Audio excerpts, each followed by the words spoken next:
Her 7-year-old son had collapsed during gym class, and by the time she reached the hospital, he was unconscious, hooked to machines. Doctors gave her a chilling diagnosis: end-stage kidney failure. Her little boy was dying. And the only potential match? The one man she swore never to speak to again, Dax Whitmore, tech billionaire, media darling, and the father of her child, a man who once whispered to another woman that she was just a distraction. She never told him he had a son, but now she had no choice.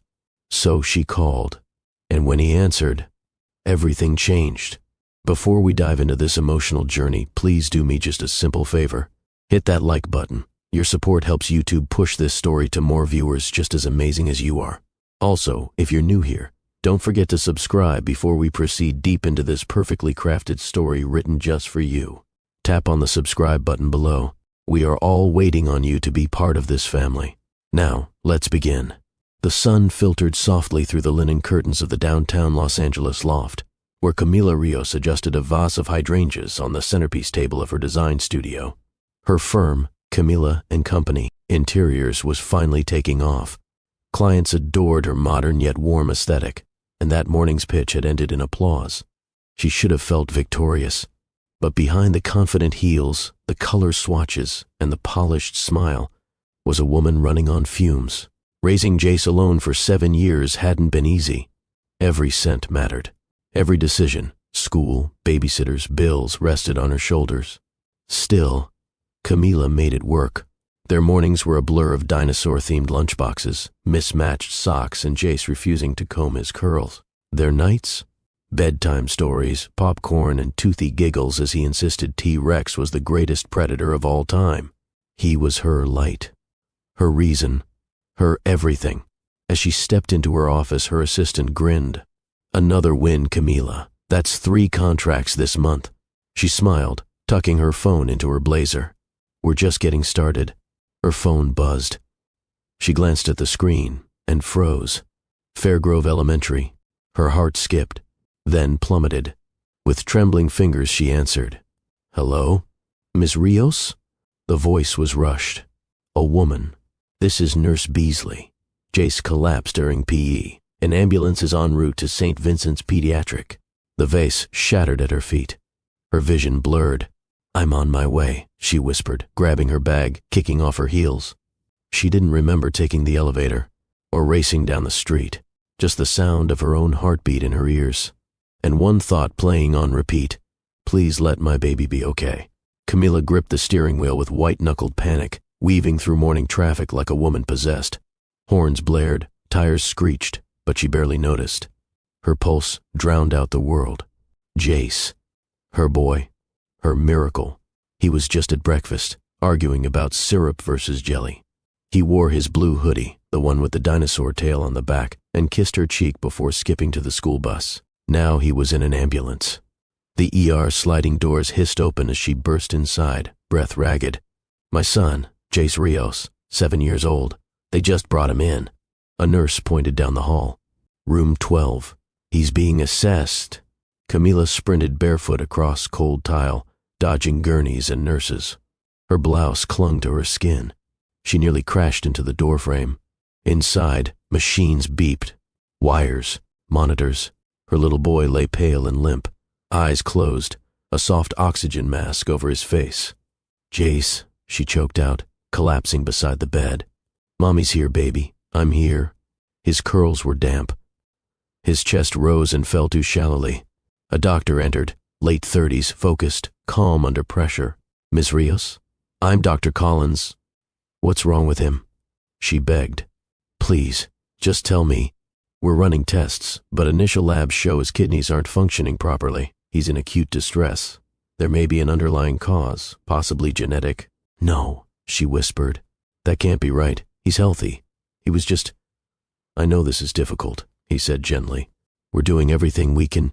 Camila blinked away tears as they drew more blood. Jace didn't even stir. She reached for his hand. It felt cold, and her world, the one she'd fought so hard to build, suddenly didn't matter anymore. The hours dragged like centuries.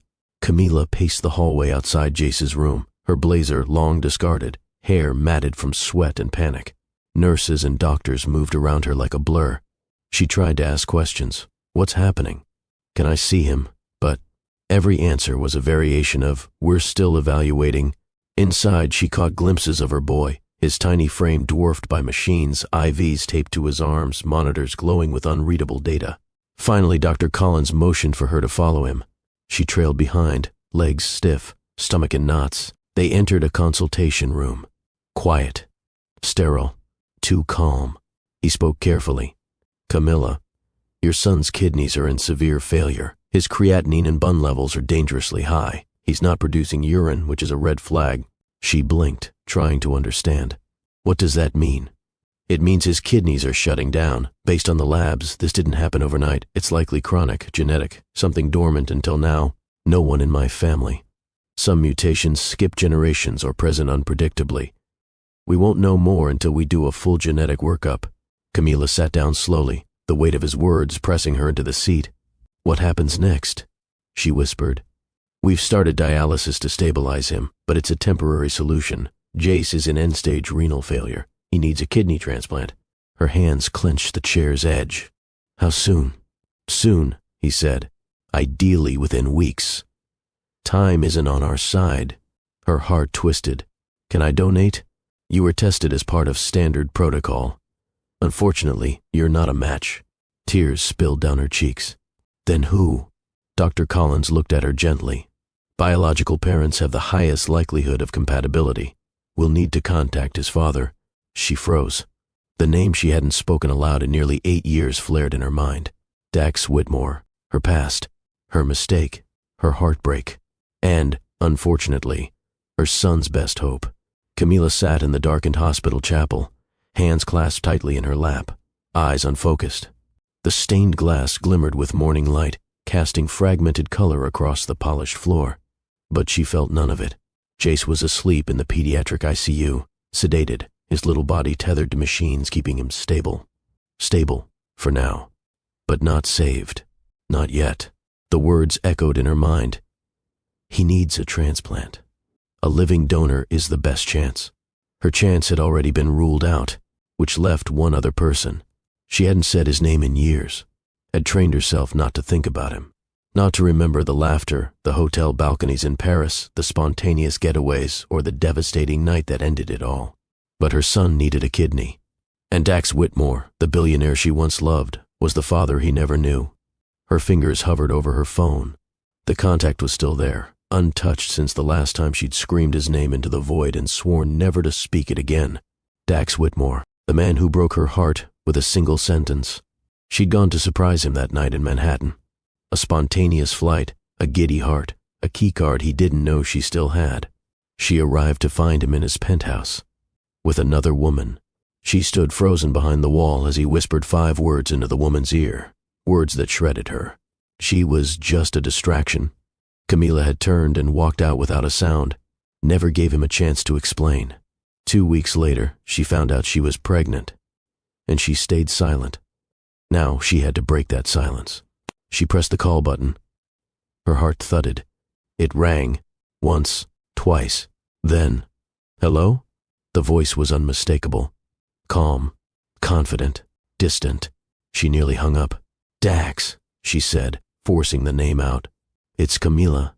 Silence. Camilla? She inhaled sharply. I wouldn't be calling unless I had no choice. A beat. Then, what's going on?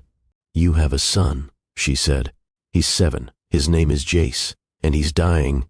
Another silence, this one deeper. He didn't ask for proof. Didn't challenge her. I'm getting on my jet, he said. Text me the hospital. The line went dead. Camilla didn't sleep that night, not even when the nurses dimmed the lights and silence settled over the hospital floor like a heavy blanket. Instead, she sat beside Jace's bed, holding his hand and thinking about the man who was already on his way. Dax Whitmore, the first man to truly consume her, the last man to ever touch her like that. Their affair wasn't built on candlelit dinners or polite conversation. It had been raw, hungry, reckless. He was powerful, commanding, yet behind closed doors with her, there had been gentleness too. She remembered their first time.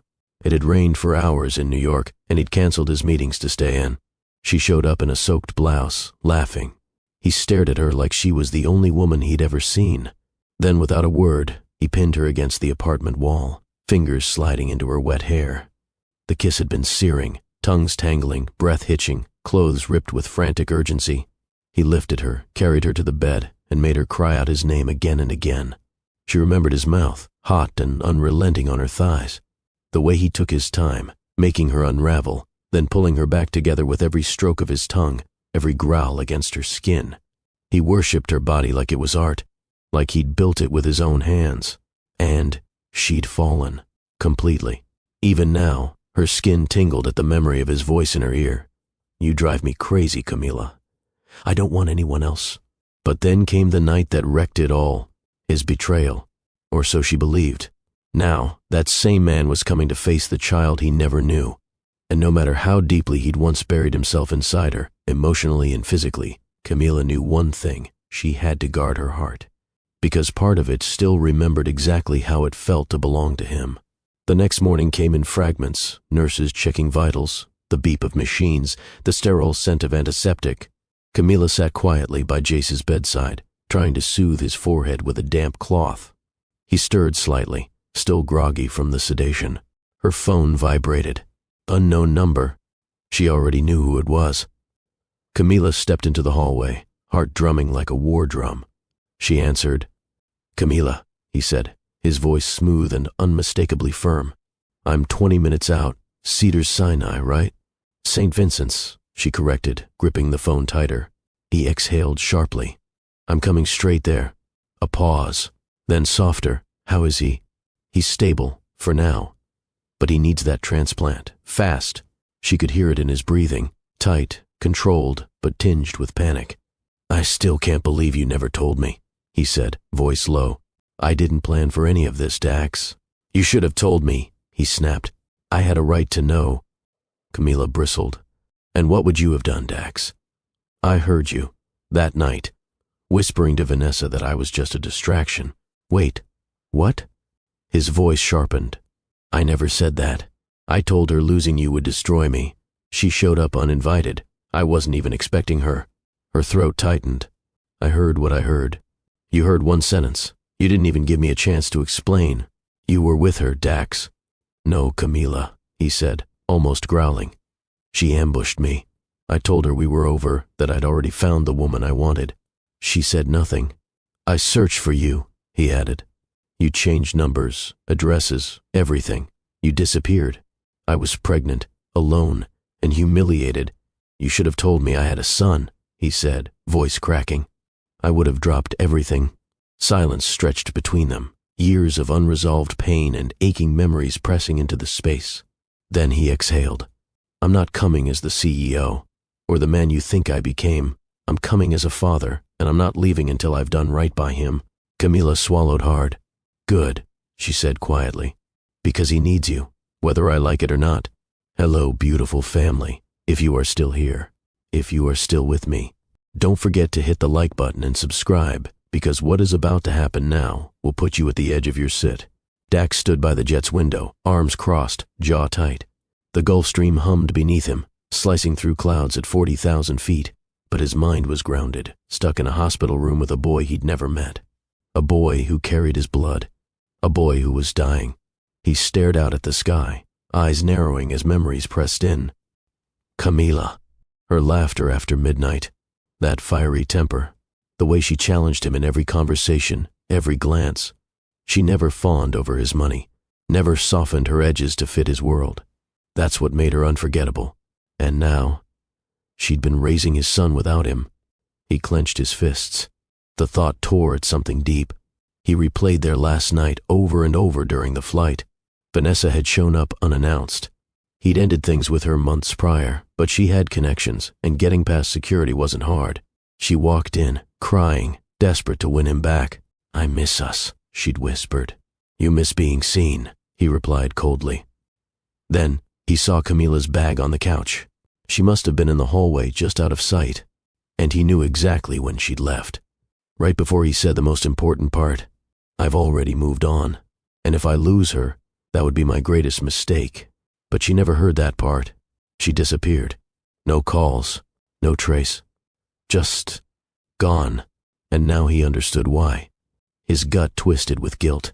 "Mr. Whitmore," the pilot's voice crackled through the intercom. "We'll be landing in Los Angeles in 15 minutes. He nodded. As the ground rose beneath them, Dax straightened his tie. The charcoal suit felt like armor, but inside he was anything but invincible. He'd faced boardrooms full of billionaires, but nothing prepared him for what waited on the other side of this runway: a sick child, a woman he once adored, and a chance he couldn't afford to waste. The sliding doors parted with a low whoosh as Dax stepped into St. Vincent's pediatric wing. The atmosphere was quiet but tense. Low murmurs, soft footsteps, machines humming behind doors. Nurses glanced up from their stations, their eyes trailing over the sharply dressed man who moved like he owned every inch of space. And yet, he didn't feel powerful at all. He was looking for a little boy he didn't know, a boy with his blood. His shoes echoed down the corridor as he approached the nurse's desk. "I'm looking for Jace Rios," he said, voice steady but low. "I was told he's in room 12. The nurse blinked, then nodded slowly. "He's in observation. Only family is allowed." Dax didn't blink. "I am family." Another nurse approached, recognizing his name from Camila's emergency contact update. "Ms. Rios is inside. I'll let her know you're here." She disappeared through the doors. Dax exhaled, adjusted his sleeves, and tried to slow the rush of adrenaline. Then Camila emerged. Her eyes met his instantly. Her hair was pulled into a messy bun. No makeup. Worry written across every line of her face. But she was still breathtaking. They stood there for a beat too long. Then, "He's asleep," she said softly. "But you can come in." Dax followed her through the door and stopped in his tracks.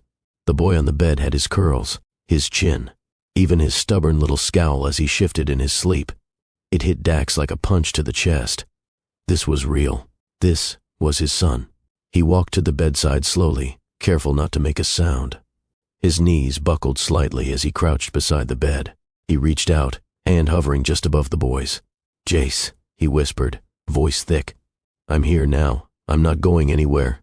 Camila turned away, arms folded tight across her chest. But she heard him, and something deep inside her cracked. As soon as they stepped into the empty family lounge down the hall, the tension snapped. "You kept my son from me," Dax hissed, voice sharp, low enough to avoid attention, but hot with fury. Camila turned to face him, eyes dark. "And you discarded me like I meant nothing." "I didn't know you were pregnant," he said, teeth clenched. "You think I would have walked away if I knew?" She laughed bitterly. "I think you made your choice the night I heard you whispering sweet nothings to Vanessa in your penthouse." His face twisted. "That's what this is about. You don't get to act surprised." "I told her I was done with her," he shot back. "I told her I'd found someone who mattered." "I heard she was just a distraction," Camila said, each word laced with venom. "I was talking about her. You expect me to believe that?" He stepped closer. "Yes, because it's the truth. I didn't even know you were there that night. You ghosted me, changed your number, moved across the country." Camila's breath hitched. "I didn't run," she said, softer now. "I was humiliated. I was pregnant. And I didn't want a damn thing from you." "Then why call now?" Her eyes flashed. "Because Jace needs you. That's it. Don't confuse this with something else." Dax's gaze dropped to the floor. His hands were fists at his side, shaking slightly. "You think I haven't regretted that night every day?" he asked, voice strained. "You were the only woman who ever saw me. Not my money, not the headlines, just me. And I lost you." Camila looked away. "I never stopped wondering what could have been," he added. She shook her head. "Don't do this." He didn't respond. They stood in silence, years of pain pushing at the edges of the room. Then a nurse appeared in the doorway. "He's waking up." Without another word, they rushed back down the hall, together but still worlds apart. Jace's eyelids fluttered open as the soft beeping of the heart monitor kept rhythm beside him. Camila leaned in instantly, brushing back his curls. "Hey, baby, Mommy's here." He blinked slowly, lips dry. "Water," he rasped. She grabbed the straw cup the nurse had left and held it to his mouth. He took a small sip. "Good job," she whispered, tears already threatening again. Then she felt it, another presence beside them. Dax stood just behind her, his gaze fixed on the boy in the bed. Jace's eyes traveled to the tall man beside his mom. He squinted. "Who's that?" Camilla hesitated for a heartbeat. Then, her voice quiet and sure, she said, "That's your daddy, baby." Jace blinked again, his voice barely above a whisper. "I have a dad?" Dax stepped forward, slowly, cautiously. "You do. And I'm him. I'm so sorry it took me this long to find you." Jace stared, eyes wide. "You look like me," he murmured. That made Dax smile, eyes misting. "Yeah, you've got my chin, but your mom's eyes. Lucky you." Camilla's heart clenched. Jace studied him a little longer, then whispered, "Are you staying?" Dax knelt beside the bed, voice thick with emotion. "I'm not going anywhere, Jace. I promise you that." There was a pause. Then Jace reached out with his tiny hand, placing it gently over Dax's. Camilla turned away, swallowing hard. Dax looked up at her, their eyes meeting. It was the kind of look that said everything neither of them could speak aloud in front of their son. Jace sighed, eyes already starting to close again, the meds taking hold. "Cool. I have a dad?" Dax let out a shaky breath and kissed the back of his son's hand. Camilla quietly stepped out of the room, because for the first time, her little boy wasn't alone. The next morning began with fluorescent lights and hushed voices in the lab. Dax sat in the blood draw chair, sleeves rolled up, jaw tight. A nurse wrapped a tourniquet around his bicep and prepped the syringe. He didn't flinch. His eyes remained focused on the hallway just outside the lab, where Camilla stood with her arms crossed, watching. "Do you get queasy with needles?" the nurse asked. "No," he said flatly. "Just make it fast. I need results." Camilla stepped in as the needle went in, her voice firm. "You can't rush this, Dax. They have to test for blood type, antigen match, tissue compatibility. I read the report 3 times already," he said without looking at her. "I'm not here to waste time." She hesitated, then softened. "I know, it's a lot, for everyone." He glanced at her then. "I didn't sleep last night. I kept wondering how many of his milestones I missed. First steps, first words. You missed everything," she said, honest, but not cruel. He nodded. "And I'll never forgive myself for that." The nurse finished, labeling the samples carefully before stepping out. Camilla moved toward him, slower now.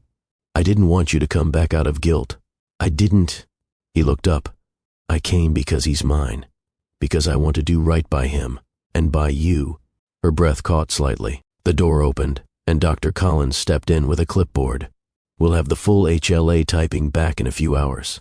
Preliminary blood work is promising." Dax stood. "Call me the moment it's confirmed. I'm not leaving this hospital until I know." Camilla watched him leave the room, his shoulders squared, his pace steady. But there was something new in his walk, a man carrying the weight of 7 lost years and 1 fragile hope. Camilla sat beside Jace's bed, her fingers gently stroking his hair as he dozed. The machines buzzed softly, steady now. Stable, but not forever. She didn't hear the door open. Only when a warm breath hit her shoulder did she glance up. Dax stood there, eyes sharp. "They confirmed it," he said. Her heart skipped. "You're a match?" "Perfect match," he replied, voice low. "I signed the release forms. They're booking the OR for Monday morning." Camilla blinked rapidly. "That's only 3 days away. The sooner the better, right?" She rose slowly, swallowing the knot in her throat. "Dax, thank you. I'm not doing this for thanks," he said. "I'm doing it because I owe him everything I never gave." She stared at him, studying the man he'd become. Still controlled, still intense. But something softer peeked through the cracks now. "You really didn't know, did you?" she asked. He shook his head. "I would have moved mountains to be there. For both of you." Her chest tightened. "And now you're literally giving him part of yourself." He gave a small smile. "It's not enough, but it's a start." They stood in silence for a moment, just watching Jace breathe. "I told him today," she said, "that he'd have a piece of his daddy inside him forever." Dax's expression shifted. Grief, pride, guilt all tangled together. "I hate that he had to meet me this way," he murmured. "Hooked to machines, weak. You should have seen him last month," Camilla said softly. "He beat 3 fifth-graders at chess during lunch break." A quiet laugh escaped him. "Smart like you, then." She glanced up. "And stubborn like you." Their eyes locked. There was something thick between them, unspoken, unresolved. But for now they focused on the only thing that mattered, saving their son. The hallway was dim, washed in pale blue light from wall fixtures meant to calm nerves that never really settled. Camila leaned against the window ledge just outside the ICU, sipping lukewarm coffee from a paper cup. Her heels were off. Her shoulders sagged. Her blouse was wrinkled from hours of sitting, standing, pacing. She hadn't intended to wait for him, but somehow her feet wouldn't move. Dax appeared around the corner, hands in his pockets, suit jacket slung over his shoulder. He looked tired, but more grounded than she'd ever seen him. "You should be asleep," he said softly, stopping a few feet from her. She shrugged. "So should you." He leaned beside her, looking out the same window. Hospitals aren't built for rest. Silence, the kind that held more weight than words. Then, "I missed everything," he said. His first laugh, his first word, his first Halloween. "I can't get those back." Camila's voice was quiet. "He was a pirate last year, said he wanted to sail to New York and steal a spaceship." Dax smiled faintly. "Ambitious. He gets that from you." He turned to her. "You were always the smartest woman I knew. Fierce, complicated, honest to a fault." "You mean difficult," she muttered. "No," he said. "I mean unforgettable." She looked away, heart thudding. "I thought I could forget you," he continued. "Buried myself in work, deals, headlines, but nothing erased you." I'd close my eyes and still see her face. Her hand tightened on the coffee cup. "You broke me," she whispered, "and I had to hold it together for someone else." "I know," he said, "and I'll never forgive myself for what you went through alone." The silence returned, not cold this time, just heavy with memory. "I don't know what happens after the surgery," he said, "but I want to be here, not just for Jace, but for you too." She swallowed, throat tight. "I don't know if I can let you in again," she replied. "It nearly destroyed me the first time. I don't expect forgiveness overnight," he said gently. "But I'll earn it, if you let me try." She didn't answer, but when she turned to leave, his hand brushed her wrist. And this time, she didn't pull away. The hospital's family suite was quiet, dimly lit by a single floor lamp. Camila stood near the small window, arms folded across her chest. She hadn't planned to stay the night, but sleep felt impossible elsewhere. Behind her, the door clicked shut. She didn't need to turn around. She already felt him. His energy always arrived before his voice. Dax set down a paper bag from the hospital cafe. "I brought the worst sandwich known to man, but it's edible." She glanced at him over her shoulder. "I've had enough bland food to last a lifetime." He smiled, but it faded fast. Neither of them moved.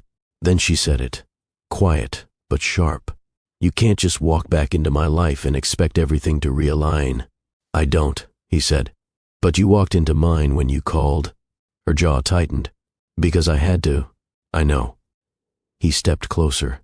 "But that call, it changed everything for me. One second I'm in a meeting about funding a satellite, and the next I learn I have a son, that I missed 7 birthdays, 7 Christmases."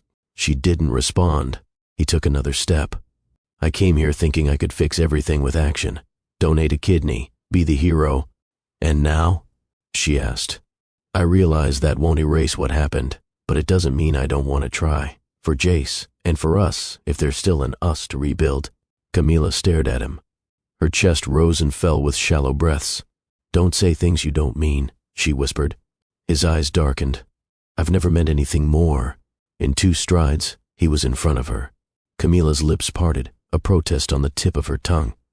But it died as he cupped her face. His thumb grazed her cheekbone. His eyes searched hers.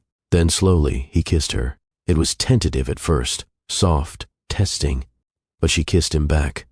And then it wasn't soft. It was raw, deep. Years of anger, grief, longing, all colliding. His hand slid to her waist, gripping her like he was afraid she'd vanish again.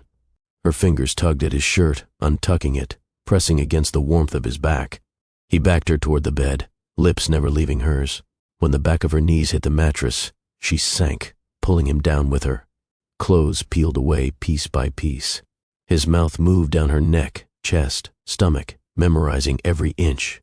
She arched into him, gasping, fingers tangled in his hair. And when he finally entered her, it wasn't rushed. It was slow, deep, every thrust a promise, every moan an echo of something old rediscovered. They moved together like they'd never been apart, And when it was over and she lay against his chest, breath slowing, he whispered, "This changes everything." Camilla didn't answer, but she didn't let go either. The silence afterward was unlike any they'd shared before. Camilla lay with her head on Dax's chest, their legs tangled beneath the hospital suite's scratchy sheets. His hand drifted lazily along her spine, drawing invisible lines she couldn't quite decipher. She should have moved, said something, pulled away. But she stayed. "I thought I'd buried all of this," she said finally, her voice hushed. "The way you made me feel, the way you looked at me like I was more than just a pretty face." "You were never just anything," Dax murmured. She pulled the sheet up to her chest, rolling onto her side to face him. "Then why didn't you fight for me?" "I tried," he said. "When I realized you were gone, I sent people to your apartment, called every number I had. I even showed up at your old firm in Boston." "I had already left," she whispered. "I didn't want to be found." "I know," he said, brushing a strand of hair from her cheek. "But that didn't stop me from looking." Camilla's eyes searched his. "You think this changes things?"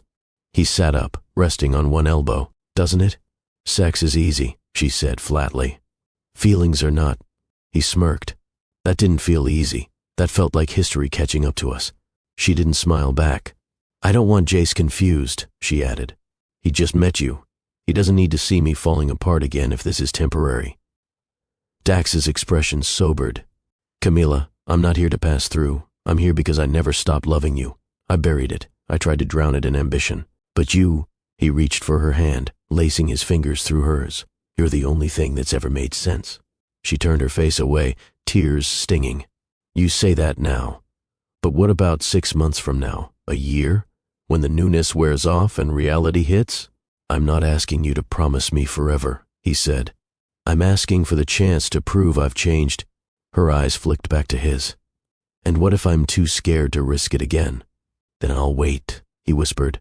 "As long as it takes." Silence fell again, but it was different this time. Not empty, not strained, just filled with the weight of possibilities. Camilla leaned her forehead against his. "I want to believe you," she whispered. "Then start there," he said, kissing her gently. "Just believe." And for the first time in years, she didn't feel alone in the dark. Hey, dear family.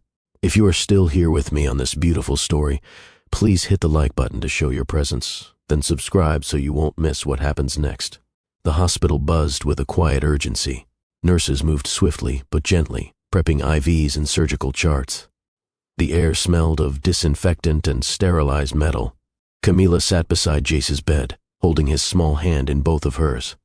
His skin was warm, his lashes fluttering as he blinked up at her. "Are you scared, Mommy?" he asked softly. She smiled through the tightness in her throat. "Not one bit." "You're the bravest boy I know." He nodded solemnly. "Daddy said we're a team now, that I'm getting a part of him today." Her lips trembled. "That's right, baby. He's giving you something really special." There was a soft knock at the door. Dax stepped in, wearing hospital scrubs. His dark hair was tucked under a surgical cap, but his eyes were sharp, locked on his son. "Hey, champ," he said, approaching the bed. "You ready to kick this thing's butt?" Jace smiled weakly. "Are you nervous?" Dax crouched beside him. "A little, but mostly I'm excited. Because after today, we'll be connected forever." Jace squeezed his hand. "I like that." Camilla stepped aside as the nurses came in with the gurneys. One for Dax, one for Jace. Her heart pounded as they hooked her son to portable monitors and began the prep. "Can I ride with you to the doors?" Jace asked. She smiled. "I wouldn't let you go any other way." They wheeled the beds side by side through the hallway. Camilla walked between them, holding a hand on each stretcher, not letting go. Outside the OR, the nurse stopped. "This is as far as we go," she said gently. Camilla leaned over Jace, kissing his forehead. "You'll be okay. I'll be right here when you wake up." He nodded, fighting sleep. Then she turned to Dax. He reached up, brushing his thumb over her knuckles. "We've got this." She bent down and pressed her lips to his forehead. "Thank you." "No," he murmured. "Thank you for calling me, for letting me be his father." The doors opened, and they disappeared behind them. Camilla stood frozen, her hands now empty. But her heart was fuller than it had been in years. Camilla sat curled in one of the waiting room chairs, her arms wrapped tightly around herself. Time had lost all meaning. Each second dragged like it was being pulled through mud. The surgeon had said the procedure would take hours. They had prepped Jace and Dax at the same time, simultaneous surgeries in neighboring operating rooms. The idea of them both under anesthesia at once made her chest ache. She watched the hands on the clock crawl. Tick, tick, tick. Nurses moved in and out. Someone offered her water. She didn't take it. She prayed silently, gripping the hem of her sweater like a lifeline. Memories flickered, Jace in his superhero pajamas spinning in circles until he fell over laughing. His first lost tooth. His obsession with blue raspberry ice cream. And Dax. The way he looked at her in the suite 2 nights ago. The way he whispered her name like it still meant everything. She shook the thought away. One thing at a time. First, her son needed to survive this. Then she'd deal with the storm inside her. A nurse appeared at the far end of the hall. Camilla bolted to her feet. "Ms. Rios," the woman said, calm but purposeful. "Dr. Collins is ready to speak with you." She followed her through a maze of corridors, her heart slamming against her ribs. When they reached the consultation room, Dr. Collins stood waiting. His surgical cap was off, and his eyes looked tired, but not grim. Camilla didn't wait for pleasantries. "Please, just tell me." He gave a small, reassuring smile. Both procedures went smoothly. Dax's kidney took beautifully. Jace is in recovery. He'll be monitored closely for the next 72 hours, but so far, all signs are positive. Camilla gasped, then crumbled into a chair, head in her hands, sobbing. "They're okay?" she asked through tears. "They're okay," he confirmed. She didn't know how long she cried, only that she hadn't released that kind of breath in years. The weight that had sat on her chest for weeks lifted. She stood shakily. "Can I see them?" "One at a time," he said. "We'll start with Dax. He's already asking for you." Camilla followed the nurse, tears still slipping down her cheeks. When she stepped into the recovery room, she saw him, pale, groggy, but smiling. "You did it," she whispered. His voice was hoarse. "No, we did." The beeping in the recovery room was steady, almost soothing. Camilla eased herself into the chair beside Dax's bed. His eyes were half-lidded, the anesthesia still lingering in his system, but the corners of his mouth curled upward the moment she took his hand. "You're here," he murmured. She nodded, squeezing his fingers gently. "I'm not going anywhere."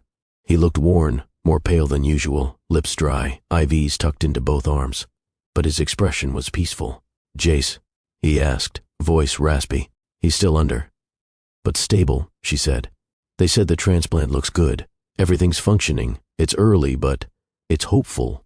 A soft breath of relief slipped from his lips. "I've never felt this kind of fear," he said. "Not in a boardroom, not with investors, nothing even close." Camilla looked down at their hands. "Now you know what it's like to be a parent." Dax gave a faint smile. "It's terrifying." "It's worth it," she replied. He turned his head toward her. "Do you think he'll ever forgive me for missing everything?" "He already has," she said quietly. "The moment he held your hand, emotion flickered in his eyes." She stood, leaned over and kissed his forehead. "Rest. You need to heal. Jace is strong, but he's going to need his father around for a long time." He nodded, eyes fluttering shut again. Camilla stayed there a moment longer, watching him breathe. Then the nurse stepped in. "Would you like to see your son now?" Camilla nodded. In Jace's room, he looked so small in the bed, but his color had returned. His chest rose and fell steadily. A soft bandage peeked from under his hospital gown where the new kidney now lived.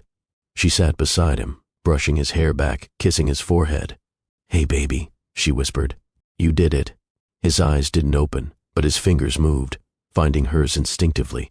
Tears welled in her eyes again, not from fear this time, but from gratitude, for a second chance, for the family she never thought she'd have. Spring sunshine poured through the hospital windows, casting soft golden light across the white floors. It had been 4 days since the surgery. Jace's energy was slowly returning. He insisted on coloring dinosaurs and asking endless questions about where the kidney came from. Camilla sat by his bed, gently massaging his feet as he flipped through a picture book. "Mommy, did Daddy really give me a piece of him?" She smiled. "Yes, sweetheart. That's how much he loves you." Jace looked thoughtful for a moment. So now I'm part dinosaur, part daddy? She laughed, real from the stomach laughter, and kissed the top of his curls. Exactly. Across the hall, Dax was healing too. He'd refused to take the VIP suite the hospital offered, opting instead for the regular recovery room to stay close to Jace. The nurses adored him. He cracked dry jokes and offered to tip anyone who could smuggle in real coffee. But it was the little things Camila noticed most, like how he limped down the hallway just to peek into Jace's room at night, how he memorized his medication schedule, how he quietly ordered a set of books on pediatric recovery and read them cover to cover. Every morning, he brought her coffee. Not just any coffee, her order. 2 pumps vanilla, 1 sugar, oat milk. She hadn't told him. He remembered. And every time he left a note tucked under the cup holder. Still your favorite pain in the ass. Tell Jace he gets his stubbornness from me. Today's mission, earn 1 real smile from you. Camila didn't know what to make of it. Was this real? Or temporary kindness fueled by guilt? But as she watched him help Jace learn how to sit up again, his large hand steadying their son's back, she felt something shift. This wasn't a man playing hero. This was a man learning how to be a father. And maybe something more. Camila found the first letter tucked into the fold of a hospital blanket. It was scribbled on plain notepad paper, folded twice, and sealed with a coffee stain. For when I'm not brave enough to say it out loud, it read on the outside. She hesitated, heart pounding, then opened it. Camila, you don't have to read this. But I hope you do. You were always the strongest person in any room, even when you were barely holding it together. I see now what I didn't back then. You didn't need saving. You just needed someone who wouldn't leave when things got real. I'm sorry I wasn't that man before, but I want to be now. For Jace. For you. If you ever find space for me again, I'll still be standing right where you left me. Dax. She read it twice, maybe 3 times, and still, she folded it and slipped it into her purse like something precious. From that day on, the notes kept appearing, sometimes stuck under Jace's juice box, sometimes slid behind the morning newspaper. Once, taped to the back of the bathroom mirror with her favorite shade of lipstick sitting beside it, one he used to tease her about for being dangerously distracting. Each note was simple, a memory, a confession, a piece of his heart she didn't know he'd held on to. And it wasn't just the letters. It was how he made their son laugh, even when Jace was pale and tired.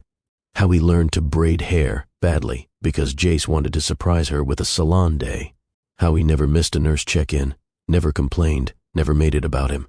Camila started to see him not as the man who hurt her, but as the man who stayed, quietly, consistently. She caught herself watching him one night as he helped Jace brush his teeth. And when he turned and smiled at her, with toothbrush foam smeared across his cheek, she felt something inside her shift. Not a crack, a soft opening, like maybe, just maybe, she was ready to feel again. Rain tapped gently against the windows, a steady rhythm that echoed the quiet beating in Camila's chest. Jace had finally drifted into sleep after a bedtime story and a round of whispered jokes with his father. His monitors pulsed steadily. The room was peaceful. Camila stepped into the kitchenette down the hall to pour herself some tea. The hallway light glowed soft and golden, reflecting off the linoleum floor. Dax stood at the counter, shirtless, a gauze patch still taped over his side where the incision was healing. His back was to her, but the moment he heard her footsteps, he turned slowly. Their eyes locked. Camila swallowed. You should be resting. So should you. His voice was rough, deeper than usual. She took a step forward, then another. When she was close enough to see the stubble along his jaw and the faint sheen of heat at his collarbone, she reached out, brushing her fingers lightly along the fresh scar. He flinched, not from pain, but from the electricity. You gave him a part of yourself, she whispered. He nodded. And I'd do it again. Her hand flattened against his chest. He caught her wrist, not forcefully, just enough to feel her pulse. Camila, he said softly, voice barely above breath. Tell me not to if you want me to stop. She didn't. Instead, she rose on her toes and kissed him. This time wasn't hurried or furious. It was slow, burning. His hands slid up her sides, pushing her sweater off her shoulders as their mouths deepened. Her fingers fumbled at the waistband of his lounge pants. His lips traced her jaw, her neck, the hollow of her throat. He lifted her onto the countertop effortlessly, standing between her knees, eyes dark with need. Camila pulled his face to hers, panting softly. "We shouldn't be doing this here." "Then tell me to stop," he murmured, mouth against her ear. She didn't. He kissed down her collarbone, peeling her tank top aside to taste her skin. When he sank into her, it was deep and slow, deliberate. She wrapped her legs around him, stifling a moan against his shoulder, hands clutching his back. Every movement was a confession, every breath a surrender. No more walls, no more doubt, just two bodies, finally in sync with hearts that had waited too long. When it ended, he held her there, still inside her, still breathing her in. "Camila," he said, voice cracked with emotion, "let me love you the right way this time." She didn't answer, but she kissed him like she meant forever. The rain had stopped by morning, leaving dew on the hospital garden just outside the window. Camila stood on the small balcony off the family suite, wrapped in a thin cardigan, coffee in hand. She wasn't sure how long she'd been watching the sunrise, but she felt him before she heard him. Dax stepped behind her, fresh from a shower, his shirt unbuttoned and clinging to him. The scar on his side peeked through the cotton, still healing, still tender. "Couldn't sleep?" he asked. She shook her head. "Too much on my mind." "Me too." Silence lingered between them, gentle but loaded. Then Dax spoke. "I need to tell you something." No filters, no defenses. Camila turned slightly. "Go ahead." He took a breath. "After you left all those years ago, I buried myself in work, deals, startups. I told myself I didn't need love, that it was a distraction." Her eyes narrowed slightly. "But it wasn't," he said quickly. "You weren't.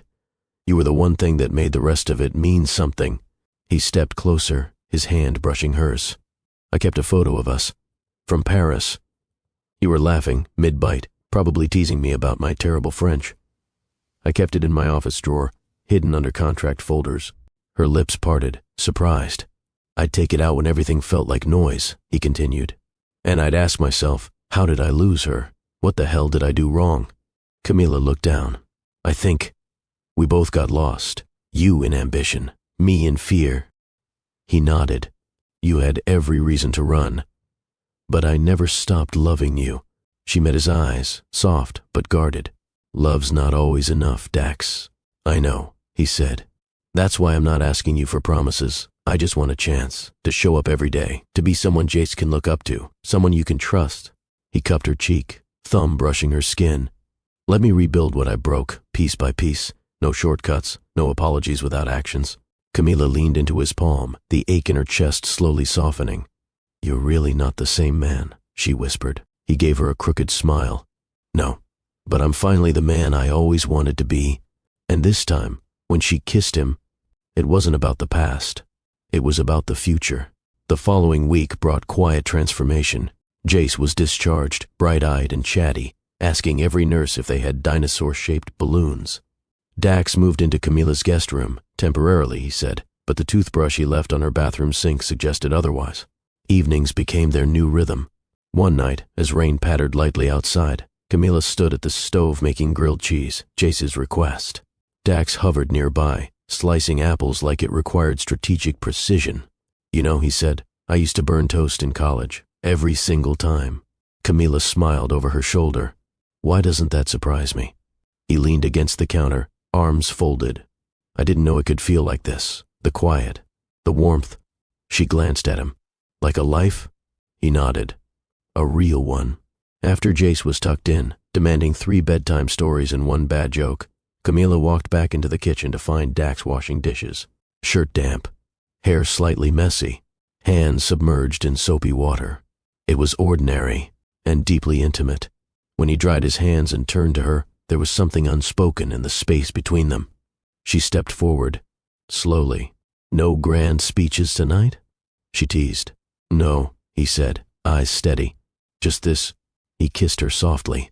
She responded, arms slipping around his waist, head resting against his shoulder. For the first time, there was no urgency, no hunger to prove anything, just safety. Later, they lay on the couch, legs intertwined, the TV murmuring in the background. Camila traced the lines of his chest absent-mindedly, head on his arm. "I used to think love had to hurt, that it had to burn to be real." Dax turned to face her. What do you think now? That it should feel like this? He reached for her hand. Camila, if we do this, it has to be all in. No disappearing, no hiding. I'm not the woman I was back then, she said. I've grown. I've survived. And I see all of that, he said. And I love all of it. She blinked, caught off guard. I love you, he repeated, calm and sure. Not the idea of you, not the memory of what we were. You, now. This version. Her throat tightened. I never thought I'd trust you again, she whispered. But I do. He smiled. Then let's build something new. No ghosts, no shadows, just us. Camila leaned in, kissed him slow. And in that moment she knew, this time, they weren't falling. They were choosing. Together. The backyard was quiet, lit by a string of soft fairy lights. Dax had hung himself, crookedly, but with intention. Camila stepped outside, barefoot in her robe, the air still warm from the late spring evening.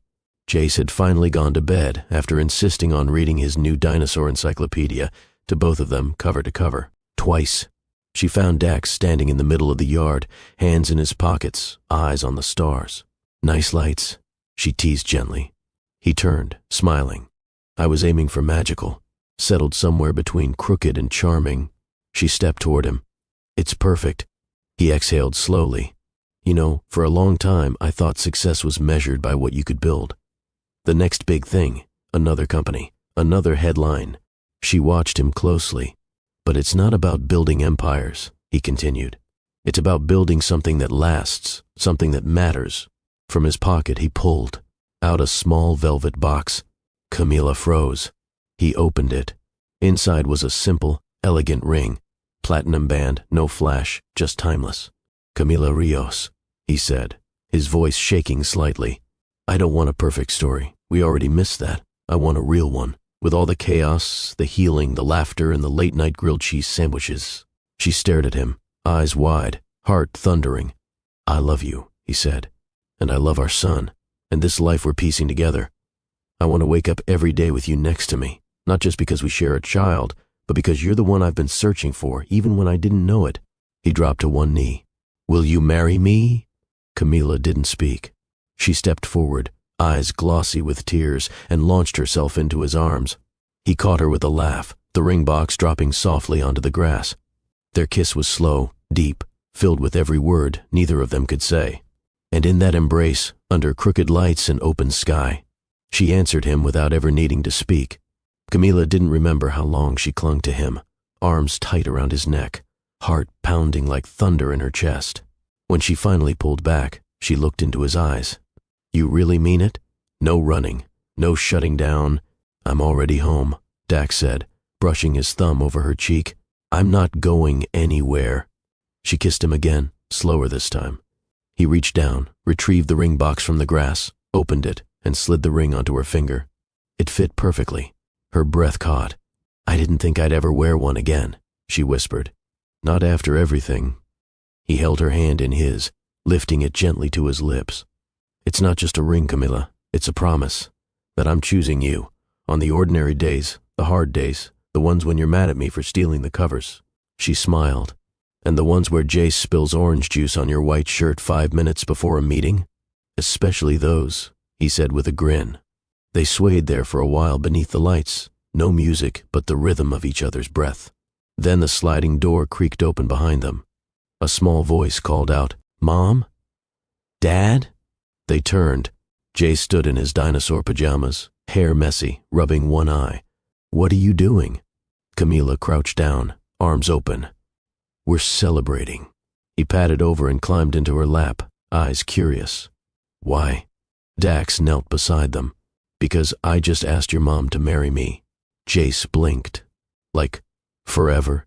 Camila smiled. Exactly. He looked between them. Can I be the best man? Dax ruffled his curls. You're already the best everything. Jace grinned. Cool. Can we have cake now? Camila laughed. Yes, baby. Tomorrow. All the cake you want? She looked at Dax, who was already watching her like she hung the stars. And for the first time in years, she felt seen, whole, chosen.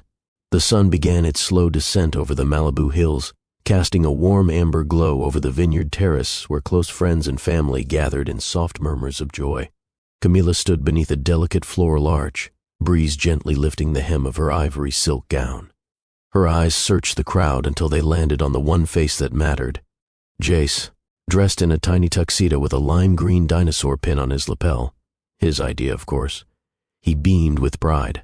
His hand clutched the velvet ring box tightly, shoulders square, expression serious. When the music shifted, the crowd rose. Dax stepped forward from the far end of the aisle, dressed in a classic black suit, his steps slow but confident. Every inch of him radiated calm joy, but when he looked at Camilla, his composure cracked just a little. His eyes softened, mouth parted in awe. She felt the same. It wasn't the dress, or the vineyard, or the gold-trimmed chairs. It was him. It was them. A journey once broken, now whole. As Dax reached the altar, Camilla took his hands in hers, barely aware of the officiant beginning the ceremony. They didn't hear much of it, just pieces. Promises, vows, laughter when Jace loudly whispered, "Is it time for the rings now?" halfway through. When the moment came, Dax crouched to Jace's level. "You ready, little man?" Jace nodded, holding out the box with both hands. "Careful. It's breakable." The rings were simple, just like their love now, no performance, just truth. "I do," Dax said first, clear and sure. Camilla followed, her voice trembling with emotion. "I do." And then, they kissed. It wasn't a spectacle. It wasn't posed. It was a seal on a chapter that had once seemed impossible. Jace clapped so hard he nearly dropped the velvet box. "Can I call you husband and wife now?" The crowd laughed. Camilla nodded, eyes glassy. "Yes, baby. Now and forever." The honeymoon suite overlooked the Pacific, floor-to-ceiling windows bathing the room in moonlight, waves crashing gently below. Camilla stood barefoot near the balcony doors, her wedding gown now replaced by a soft satin robe. Hair loose, lips still tinted from champagne and kisses. Dax closed the door behind him, undoing the top button of his shirt as he walked toward her. "You've never looked more beautiful," he murmured. She turned to face him. "You say that like it's a surprise." He chuckled. "I've said it before, but tonight it feels different." "Because it is," she said, stepping forward. "We're not who we were." "No," he agreed, sliding his arms around her waist. "We're better." Their lips met, slow and deep. No more doubt. No more hesitation. Dax slipped the robe from her shoulders, letting it fall to the floor in a whisper. He took a moment, just to look. No rush, no hunger, just reverence. Camilla reached for his shirt, unfastening each button slowly. "I want to remember this," she whispered. "You will," he said, guiding her to the bed. They moved together like a dance, skin against skin, soft moans echoing against the quiet of the room. He kissed her shoulders, her collarbone, the inside of her wrist. She traced every scar on his chest, one fresh, a reminder of what they'd overcome. When he entered her, it was tender, purposeful. They didn't speak, only touched, only breathed. Her nails curled into his back, his fingers laced with hers above her head. They made love as husband and wife, slow and unbroken, like they had all night in the world. Afterward, tangled in sheets and steady heartbeats, Camilla lay with her cheek on his chest. "I never thought I'd get this," she whispered. "You didn't get it," he said softly. "You fought for it, you built it, you chose it." She smiled, pressing a kiss to his shoulder. "So did you." Outside, the ocean kept its rhythm. Inside, their world was quiet. Complete. The morning lights spilled across the nursery walls, painting soft gold across plush toys and stacked storybooks. Camilla stood in the doorway, arms crossed loosely over her chest, watching. Jace lay curled in bed, blanket half-tossed, clutching his stuffed triceratops. His chest rose and fell in a deep, peaceful rhythm. A soft laugh rose behind her. Dax wrapped his arms around her waist from behind, resting his chin on her shoulder. "He's finally sleeping in past 7. That alone deserves a celebration." She leaned back into him. "He's healing. That's what matters." They stood there in silence, watching their son breathe. Camilla exhaled slowly. "There were nights I thought I'd lose him, that I'd never get to see him like this, whole, safe." Dax pressed a kiss behind her ear. "You saved him."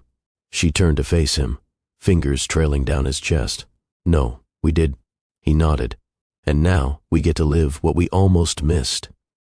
Later in the kitchen, Jace came padding in, bedhead wild, voice groggy. "Did you guys really get married yesterday?" Camila poured his juice. "We did." Jace grinned. "Can we eat cake every day now?" Dax ruffled his hair. "Let's start with waffles and negotiate from there." They laughed, the sound echoing in the sunlight. A new beginning. Not perfect, not scripted, just real. Camila looked at her son, then at the man who never stopped choosing them. And for the first time in years, the word came easily. Home. If this story moved you, if you believe in redemption and in the kind of love that fights through heartbreak to find its way back home, then don't let this moment end here. Please, take a second right now to hit that like button. It helps the story reach more hearts who need to hear it. Subscribe if you haven't already, and tap the notification bell so you never miss the next emotional journey we share. And we want to hear from you. Would you forgive someone who broke your heart? If it meant saving the life of your child? Drop your answer in the comments. We read every single one. If you believe love is worth fighting for, comment "Love deserves a second chance." And most importantly, share this video with someone who needs a reminder that healing is real, and that sometimes the people we least expect become the ones who stay. This is Love and Twilights, where stories aren't just told, they're felt. Until next time, keep loving, keep hoping, and keep watching.